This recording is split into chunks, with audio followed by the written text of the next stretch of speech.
Doctor, our topic is cancer screenings. Thanks for being with us today. For men, what are the most important cancer screenings? Usually in the old days, we recommend screening for prostate cancer, but the data for that has been controversial. So in terms of screening for men, it's not recommended that everyone gets the prostate cancer screening anymore. That's something they really need to discuss with a physician very closely and decide whether that is something that they need to go ahead and get it screened for. But there's no strong recommendation anymore for routine prostate cancer screening in men. Let's talk about women. What cancer screenings are the most important for women to have? The two main cancer that we know of that has a big effect in terms of screening and affecting overall survival is breast cancer and cervical cancer. So we definitely recommend the breast cancer screening for women and also the routine yearly pap smear for women in terms of prevention of cervical cancer. Doctor, with respect to men and women, what about colonoscopy? Yes, definitely. The recommendation now is that after the age of 50, you are qualified to get a screening colonoscopy. If it is negative, then they don't need another colonoscopy exam for another 10 years. But the recommendation, and it is paid for by insurance and Medicare, so everyone should really get a colonoscopy examination at the age of 50. Recently, Doctor, we heard in the news a statement that the official guidelines with respect to mammograms changed from age 40 in women to age 50. What are your comments on that?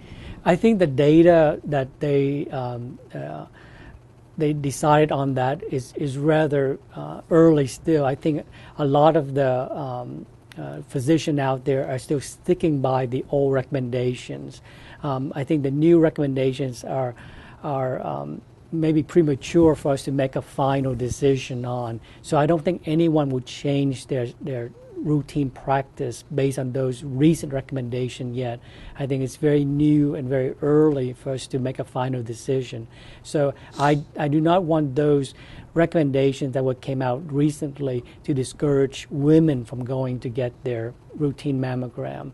I think that would be the wrong thing to do at this time. I think just stay the course with what we have now and then let the data pan out, let us re-examine everything, and then maybe in a year or two we'll have a more definitive recommendation.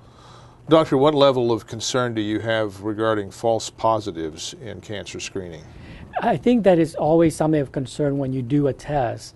The false positive can lead to unnecessary additional testing. But on the flip side of that, you do not want to miss something that can be detected. And I think that there is a certain level of false positive that we will accept. And I think most of our screening tests, there is always a certain amount of false positive, but it's at a low level. And again, I don't want that issue to enter into the conversation that discourage people from getting their screening tests. Doctor, back on the subject of prostate cancer, did prostate cancer screening, such as the PSA test, which has been very common, does it really make a difference? Well, like I said, I think in the past we've thought that the PSA made a difference in terms of overall survival, but there are a couple of new large-scale studies that looking at the levels of PSA in terms of screening, how positive it is, how high the PSA level has to be to call it a positive test. And right now, it's rather difficult for us to make a final decision whether that the prostate cancer screening with the PSA would make a difference. The new data say that there's no overall survival. So everybody's pushing on toward a better test for prostate cancer screening. The debate is still there, still up in the air. But like I mentioned earlier, I think this is something that individual patients need to discuss with their physician to assess the risk involved and how likely is the PSA test going to be beneficial for them.